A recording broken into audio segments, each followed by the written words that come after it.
This one goes out to everybody who wants to look like Sam Sulek, hitting the tries for the guys and the curls for the girls.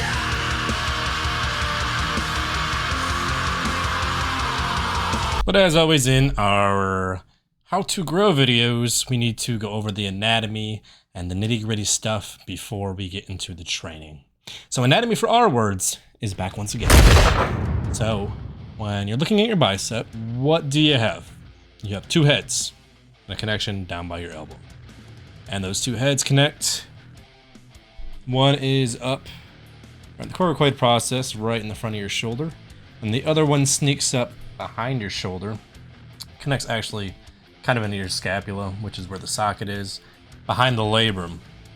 So what happens with the labrum a lot, with shoulder injuries, a lot of overhead pressing people have issues with this, where they get some pain kind of in their bicep and down the front of the arm. It's actually because your rotator cuff's weak, or you're starting to fray at the labrum because the bicep sits behind it. So if the bicep's pulling on that, obviously it can lead to a tear down the line. So since we know that the bicep has two heads, we got to think about what motions it does. Obviously it's a pretty dumb, well, the elbow joint itself is pretty dumb. It only moves two ways. It's kind of like your knee. It doesn't have much going on there. But the bicep itself obviously flexes your elbow, but also leads to some supination at your wrist here. So to fully activate the bicep, you need to be focusing on that supination as you do a curl. Think about pulling your pinky towards you. Now, one thing to consider is most males don't have as big a carrying angle as females do, so it's hard to get turned all the way over as a male. Like me, I can only get about that far. So if you're on, if you're using straight bar, a lot of times it puts too much stress on the elbow joint itself, and it can sometimes lead to injuries in the bicep also. So a lot of times you are better off using easy bar grip, or that slightly pronated grip, to work on the bicep comfortably without putting a ton of strain on your forearm. Because we're not trying to work your forearms out when we're doing bicep curls. It needs to be bicep related. As for females, they can get away with more straight bar work because they have more of a carrying angle. They can get turned over easier, fully supinated. And for them, they can go ahead and hammer the bicep that way a lot easier than the males can.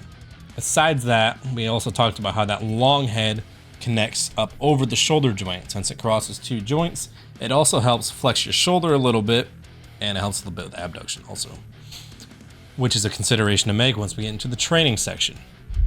As for your triceps, it is a three-headed spitting hydra.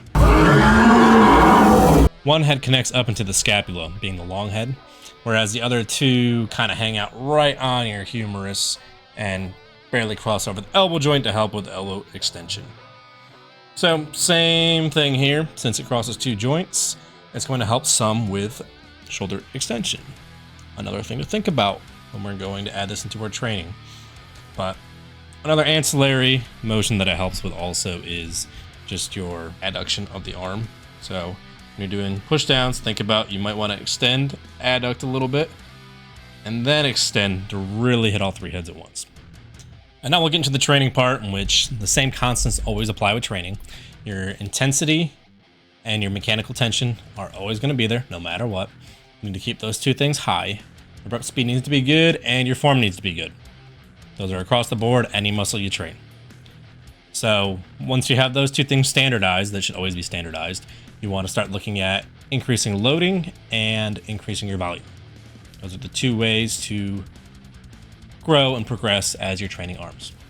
So the best thing you can do is just target 2 to 3 exercises for each, your biceps and your triceps. They're going to get extra work throughout the week as you do a little bit of shoulder stuff, and your pressing movements are still going to activate the triceps also.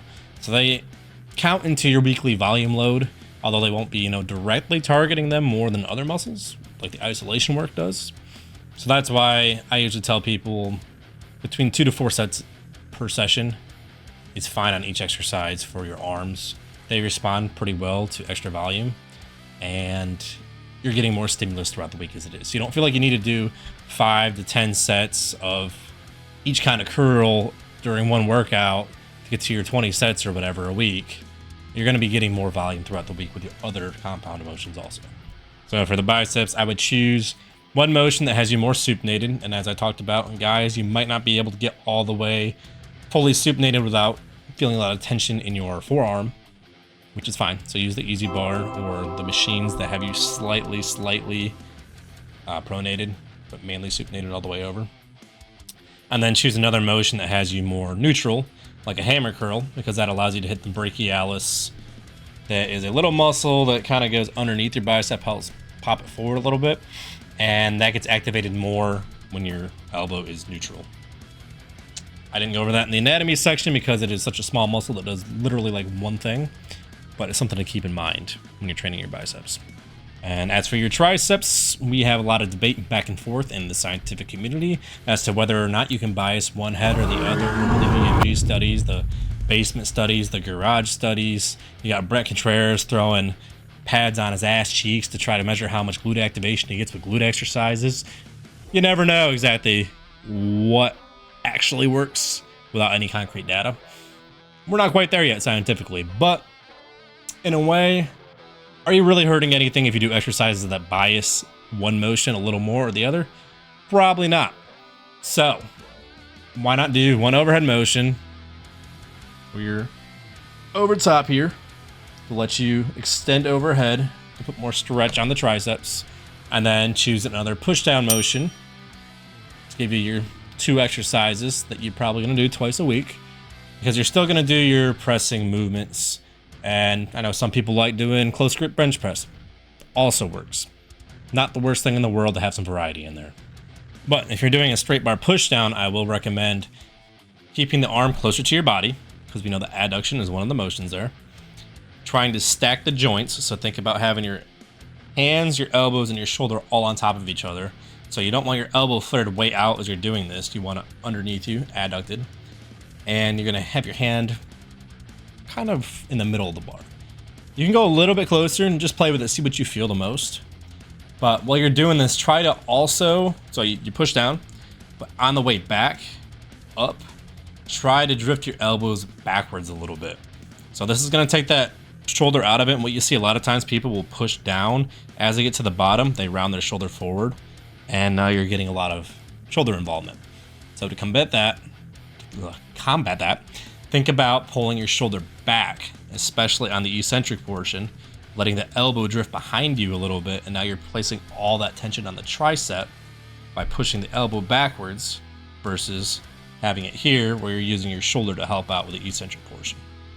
And once you have a couple exercises you like for each body part that you're going to train and keep the same over a 6 or 8 week training block, the way you're going to progress is by either adding load, which is kind of tough on isolation movements sometimes. It's a lot more to add 5 pounds on a bicep curl than it is a bench press.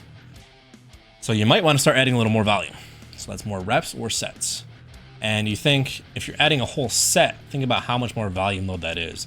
So if you're doing, say, 50 pounds for sets of 10, that's what, 500 pounds of loading, period, over that set. You're going to add 500 pounds more load to your body that week by adding one set of 10. Versus if you add 1 rep, you're adding 50 more pounds to that load, which is only what, like a 5% increase versus the giant jump, doubling the total load. But keep it in mind as you're progressing how your recovery and everything is. Adding sets is fine. If you can do unlimited volume and you can recover from it, you're going to grow more. That's what the studies show. There was a study that came out just last week or the week before about how high volume work leads to more hypertrophy. Again, which backs up like the other 30 studies that have gone over this over and over and over and over again. But TNF or E, or whatever the fuck his name is, on TikTok and all these Menser jerk-offs want to keep cherry picking little parts of the study to invalidate it. I mean, bro, we have 15 years of studies. Every guy on the Olympia stage is lifting this way.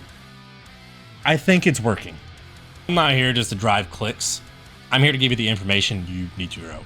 And that's a big part of my coaching. I want to make sure we're doing things the right way for you to make sure we get the most realistic results we can out of a program.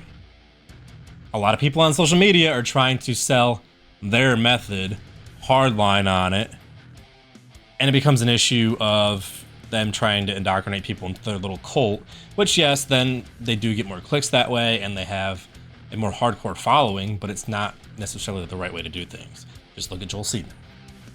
But fortunately, this can be alleviated with really good planning.